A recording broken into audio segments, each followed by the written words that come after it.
أعوذ بالله من الشيطان الرجيم. بسم الله الرحمن الرحيم. يريد الله ليبين لكم ويهديكم سنن الذين من قبلكم ويتوب عليكم والله عليم حكيم. والله يريد أن يتوب عليكم ويريد الذين يتبعون الشهوات أن تميلوا ميلا عظيما. يريد الله أن يخفف عنكم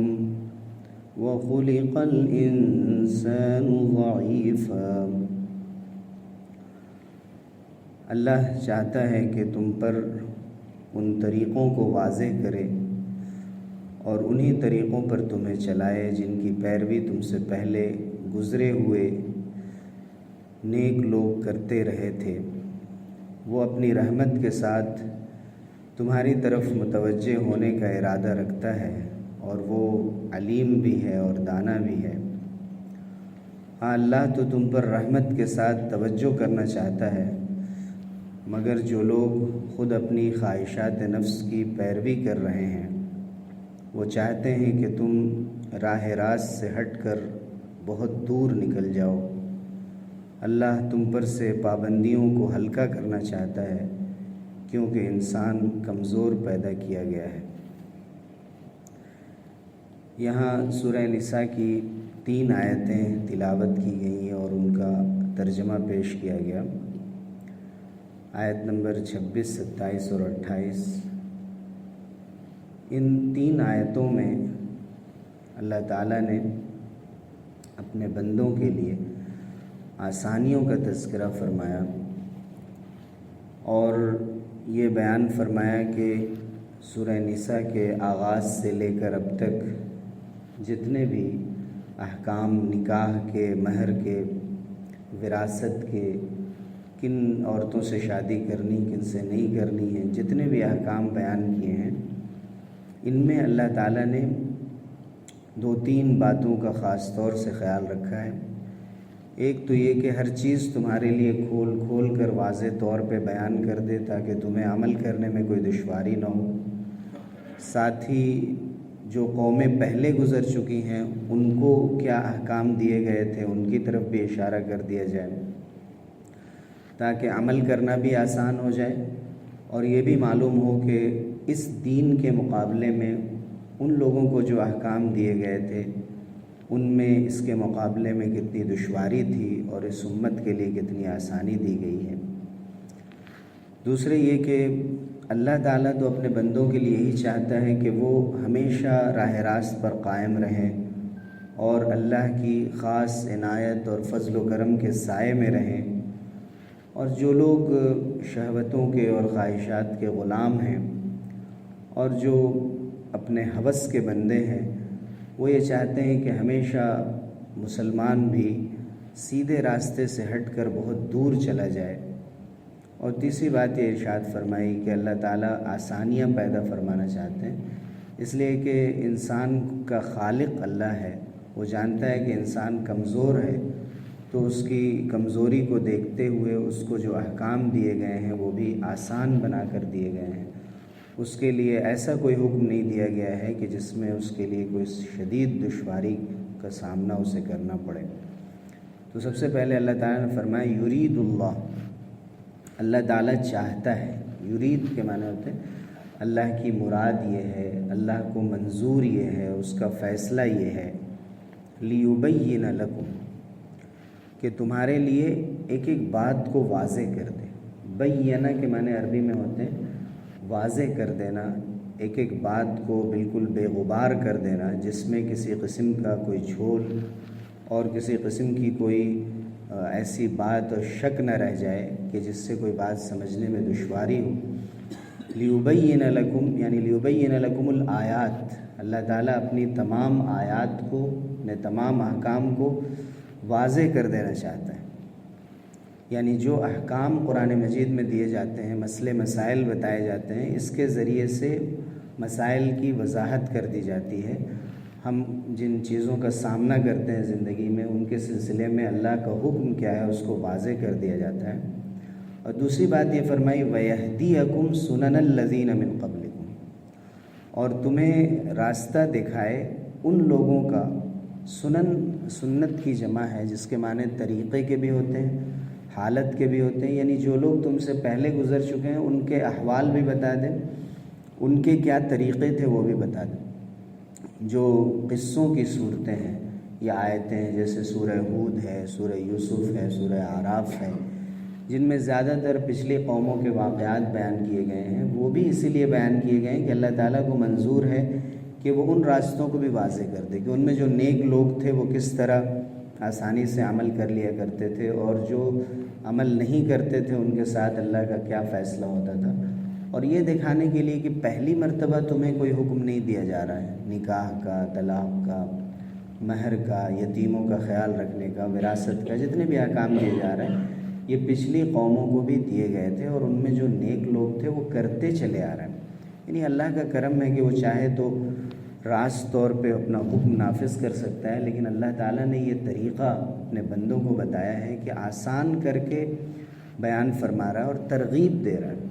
کہ ایسا نہیں جیسے وہاں روزے کے بارے میں فرمایا گیا کہ روزے تم پر فرض کیے گئے جیسے تم سے پہلے لوگوں پر فرض کیے گئے تھے، یہ بتانے کے لیے کہ یہ کوئی مشکل کام نہیں ہے، پہلے بھی لوگ رکھتے چلے آئے ہیں، آپ اگر محنت کریں، کوشش کریں تو آپ بھی یہ کام کر سکتے ہیں۔ ویسے یہاں بھی فرمایا جا رہا ہے کہ جو قصے بیان کیے جاتے ہیں قرآن مجید میں انبیاء کے، صالحین کے، خاص طور سے اسی لیے بیان کیے جاتے ہیں کہ وہ بھی اللہ کے نیک بندے تھے اور انہوں نے وہ کام کر دکھائے جو حکم اللہ نے ان کو دیا تھا۔ پھر فرمایا وَيَتُوبَ عَلَيْكُمْ، اور اس کے بعد اللہ کا احسان یہ ہے کہ وہ تمہیں توبے کی توفیق دینا چاہتا ہے اور تمہاری توبہ قبول کرنا چاہتا ہے۔ قرآن مجید میں تابہ کا لفظ یا یتوبو کا لفظ جب اس کے بعد علا کا حرف آئے تو اس کا مطلب ہوتا ہے کہ اللہ تعالیٰ تمہیں توبے کی توفیق دینا چاہتا ہے اور تمہاری توبہ قبول کرنا چاہتا ہے۔ تو ایک تو تمہارے لیے آیات کو واضح کرتا ہے، دوسرے یہ کہ پچھلی قوموں کے واقعات کے ذریعے سے تمہاری تربیت کرتا ہے، اور پھر چاہتا ہے کہ بار بار تم اللہ کی طرف پلٹو اور اس سے مانگو، وہ قبول کرنے کے لیے منتظر ہے۔ واللہ علیم حکیم، اللہ تعالیٰ خوب جاننے والا ہے انسان کی کمزوریوں کو بھی، اس کی خواہشات کو بھی،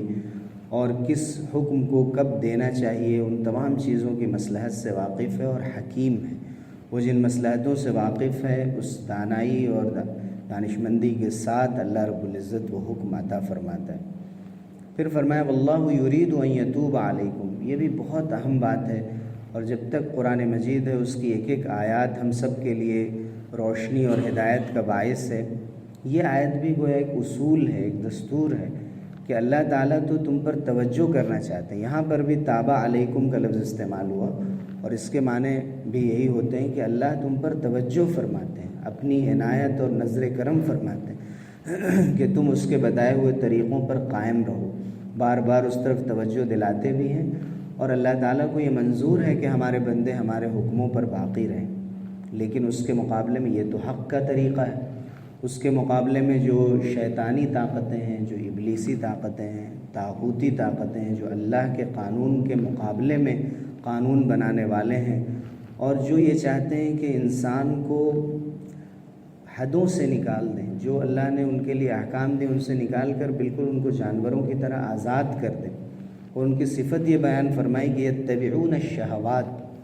وہ اپنے خواہشات نفسانی کے غلام ہیں، اسیر ہیں، وہ ہر وقت اپنی خواہش کے پیچھے چلتے ہیں۔ وہ یہ چاہتے ہیں کہ جیسے وہ خواہش کے پیچھے چل رہے ہیں ویسے ہی ان تمیلوا میلا عظیما، کہ تم بہت دور جا پڑو صراط مستقیم سے، اتنی دور نکل جاؤ کہ پھر تم پلٹ کر نہ آ سکو۔ ہمیشہ سے اور آج کی دنیا میں خاص طور سے موجودہ تہذیب کے نام پر یا فیشن کے نام پر کوشش یہی کی جاتی ہے مختلف قوانین کو نافذ کر کے، اور جب یہ دیکھا جاتا ہے کہ لوگ ان چیزوں کو نہیں مان رہے ہیں تو پھر اسلامی قانون میں عیب نکالا جاتا ہے اور اس کو بدلنے کی کوشش کی جاتی ہے۔ گویا قرآن نے بہت پہلے کہہ دیا تھا کہ جو لوگ بھی خواتین کو، عورتوں کو اپنی خواہش کے مطابق استعمال کرنا چاہیں گے، ان کو نکاح پسند نہیں آئے گا، ان کو کسی قسم کی ذمہ داری پسند نہیں آئے گی، اور وہ چاہیں گے کہ تم بھی اس کے عادی ہو جاؤ، ہر طرح کی جتنی بھی قیدیں ہیں اور حدیں ہیں ان سے آزاد ہو کر بہت بہت دور چلے جاؤ۔ قرآن نے جو لفظ استعمال کیا ان تمیلوا میلا عظیما، میل کے معنی مالا یمیلو کے معنی ہوتے ہیں یہ ٹیڑھپن کا شکار ہو جانا، کجی کا شکار ہو جانا، اور بہت زیادہ، یعنی اتنا زیادہ دور چلے جاؤ کہ پھر اپنا راستہ ہی بھول جاؤ، پھر اپنے اسلام کے قانون میں تمہیں عیب نظر آنے لگے، ہر بات پر تمہیں خود اعتراض ہونے لگے، اتنا زیادہ پروپیگنڈا کیا جائے کہ پھر خود اپنے لوگوں کو سمجھانا پڑے کہ نہیں یہ حق ہے وہ غلط ہے۔ یہ بات اللہ رب العزت نے ارشاد فرما کر یہ واضح فرما دیا کہ یہ دنیا میں ہوتا رہے گا، لیکن ہماری ذمہ داری یہ ہے کہ ہم اللہ کے قانون کو سمجھیں اور سمجھ کر اس پر عمل کرنے کی کوشش کریں۔ پھر آخر میں فرمایا کہ اللہ تعالیٰ چاہتے ہیں کہ تمہارے لیے آسانی پیدا کریں، یعنی ایک طرف تو آزادی کا حال یہ ہے کہ وہ چاہتے ہیں کہ بہت دور نکل جائیں، دوسری طرف کچھ لوگ ہیں جو چاہتے ہیں کہ بہت شدت پیدا کر دیں، شادی بیاہ بھی نہ کیا جائے، دنیا کو چھوڑ دیا جائے۔ تو فرمایا کہ نہیں، انسان کی خواہشات ہیں، وہ جسمانی طور پہ بھی بہت کمزور ہے، اپنے ارادے کے اعتبار سے بھی بہت کمزور ہے، تو جب انسان کمزور پیدا کیا گیا ہے تو بہت سی چیزوں کی اس کے لیے اجازت دی گئی ہے، بہت سے احکام میں اس کے لیے آسانی پیدا کی گئی ہے۔ تو اللہ تعالیٰ چاہتے ہیں کہ تمہارے لیے آسانی پیدا فرمائیں، اس لیے کہ انسان کو کمزور پیدا کیا گیا ہے، اور اس کی کمزوری کی رعایت کرتے ہوئے بہت سے احکام میں آسانی پیدا فرمائی گئی۔ یہ وہ ہدایات ہیں اور احکام ہیں کہ جن پر عمل کرتے ہوئے ہم دنیا میں بھی اور آخرت میں بھی کامیابی سے ہمکنار ہو سکتے ہیں۔ اللہ رب العزت ہم سب کو عمل کی توفیق سے نوازے، آمین۔ وآخر دعوانا الحمدللہ۔